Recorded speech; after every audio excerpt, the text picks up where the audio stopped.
हेमंत सोरेन का जेल जाना आपको क्या लगता है, सही है गलत है? बसु के एक विधायक ने आपको चैलेंज किया है गोमिया से लड़ने के, लड़ेंगे? उन्होंने चैलेंज दिया है जयराम, लेकिन भाजपा के विरोध में ज्यादा मुखर रहते हैं। इंडिया अलायंस के विरोध में आप उतने मुखर नहीं रहते। सुनने में आया कि बीजेपी के लोग भी आपसे संपर्क करना चाहते हैं, आपके संपर्क में है। इंडिया अलायंस के लोग भी चाहते हैं कि जयराम का जो है समर्थन मिले, क्योंकि जयराम लोग ये कह रहे हैं कि आपको बैकअप मिल रहा है इस चुनाव में आपको क्या कहीं से बैकअप मिला? ये मोदी जी को कैसा नेता देखते हैं आप? 243 सीटें जो आई है इस बार बीजेपी को, आप इसकी पीछे की वजह क्या मानते हैं? क्योंकि जो है झारखंड अस्मिता की लेकर जो है आप बात करते रहे, तो झारखंड अस्मिता क्या रहेगा? क्या जो आपने कहा था ओपन ऑल फॉर ऑल का, आपने किस तरह की आइडियोलॉजी, मतलब आप तो शुरुआत आपने 1932 से किया, छात्रों को लेकर आप लगातार, लेकिन अब चूंकि आप पूरे झारखंड की बात कर रहे हैं, तो हमारे साथ बात करने के लिए जयराम महतो है। जयराम महतो एक सनसनी के तौर पर इस लोकसभा चुनाव में उभर कर सामने आए। किसी ने ये नहीं सोचा था, मैं खुद की अगर बात करूं तो मैंने भी ये नहीं सोचा था कि इस तरीके से लोगों का समर्थन इनको मिलेगा। लोग जो आकलन कर रहे थे उससे विपरीत इन्होंने जनता का समर्थन हासिल किया। कई सीटों पर इन्होंने उम्मीदवार उतारे और पहली बार में ही लगभग 8.5 लाख के करीब जो है इनको वोट हासिल हुआ है। झारखंड में एक नई जो है राजनीति की ताकत के तौर पर उभर कर सामने आया। जयराम, आपका सबसे पहले तो स्वागत है समाचार वाला में।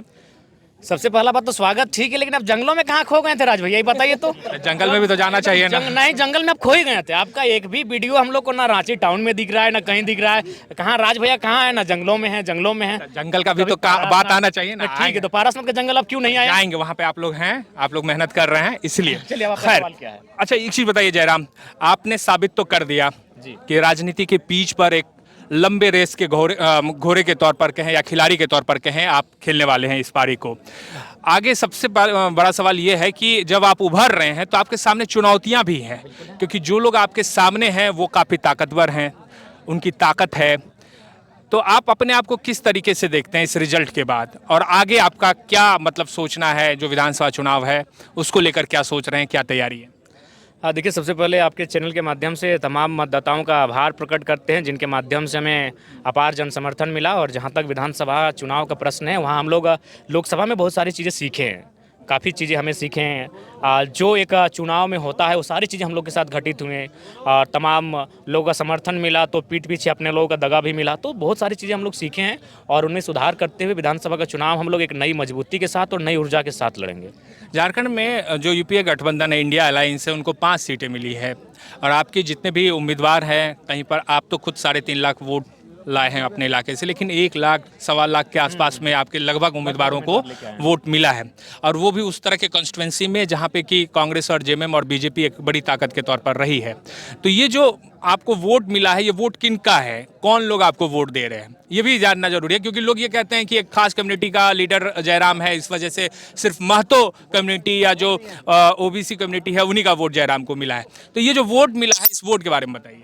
देखिए, ये वोट तमाम उन लोगों का है जो लोग इस राज्य में बदलाव होते हुए देखना चाहते हैं, जो लोग इस राज्य के राजनेताओं की जो पॉलिटिक्स करने का तरीका है उससे उब चुके हैं, अपने आप को दूरी पार है, जनता और उन नेताओं के बीच पा ही नहीं रहे कि वो हमारे बीच के नेता हैं। तो वे लोग जो इस राज्य में, और लोकतंत्र की खूबसूरती यही है कि समय समय में परिवर्तन होना चाहिए, और जो लोग लोकतंत्र की खूबसूरती के साथ बने रहना चाहते हैं, ये उनका वोट था। तो मोदी जी को कैसा नेता देखते हैं आप? 243 सीटें जो आई है इस बार बीजेपी को, आप इसकी पीछे की वजह क्या मानते हैं? क्योंकि आप तो अब राजनीति में हैं, आपको क्या लगता है क्यों ऐसा हुआ? बीजेपी का ग्राफ इतनी तेजी से नीचे क्यों आ गया? देखिए, नीचे गिरने का कारण है युद्ध। कहीं ना कहीं आपने जो प्रमुख वादा किया था, नो डाउट हम लोग भी इसमें ग्रेजुएशन के छात्र, जब मोदी जी का पहला चुनाव था, बहुत आकर्षित हुए थे उनके भाषणों से, और उनके जो खासकर रामदेव बाबा जो बयान देते थे कि 65 रुपया वाला सामान काला धन लेके आएंगे, हाँ, टैक्स फ्री हो जाएगा, फिर पतंजलि लेके आ गए। तो उसमें क्या हो कि किसी भी मुद्दे पर वो टिक नहीं पाए। नो डाउट जब प्रधानमंत्री तो काम करेंगे, लेकिन जो महत्वपूर्ण काम था वो थी महंगाई को नियंत्रण करना। आज देखिए, हर एक परिवार महंगाई से जूझ रहा है। आज हर एक परिवार, आप किसी भी घर में चले जाए तो परिवार जो पर्व त्यौहार है उसका कहीं ना कहीं स्थिति खत्म हो चुका है। तो इसलिए उन विषयों पर अगर काम करते तो सीटों का मार्जिन बढ़ता, लेकिन उन विषय पर आपने काम नहीं किया। छात्रों के विषय पर बात नहीं किया आपने, शिक्षा, रोजगार, स्वास्थ्य के मुद्दों पर बात नहीं किया आपने, केवल हसदेव जंगल पर ही अपना सोचा कि उसको बेच देते हैं। तो ऐसे चीज़ों पर काम करने से मुझे लगता है कि बहुत जल्द और भी सीटें कम हो जाएंगी। ट्राइबल बहुल इलाका माना जाता है, ज़्यादातर सीटों पर उनका एक डिसाइडिंग जो है वोट होता है, शेयर होता है, वो निर्धारित करता है कि कौन वहाँ से जीतेगा। और पिछले 2 चुनाव से ये दिख रहा है कि ट्राइबल वोट्स जो हैं वो बीजेपी से हटे हैं, वो जेएमएम और इंडिया अलायंस के उम्मीदवारों के साथ हैं। खूंटी इसका एक बड़ा उदाहरण है।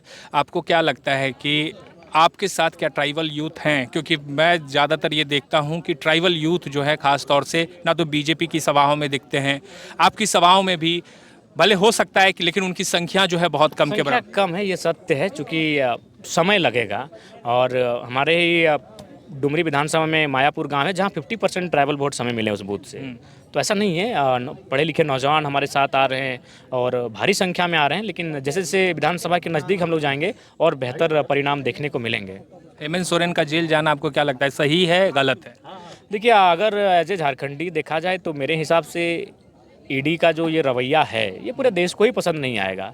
अगर यही हेमंत सोरेन अगर बीजेपी में चले जाते तो पाक साफ हो जाते, उनके दल से मुख्यमंत्री हो जाते हैं। लोग ये कह रहे हैं कि आपको बैकअप मिल रहा है नहीं, इस चुनाव में आपको क्या कहीं से बैकअप नहीं, मिला? ये कोई- साफ होना कोई चाहिए। बैकअप नहीं। अगर बैकअप मिलता तो चुनाव जीत जाते हैं।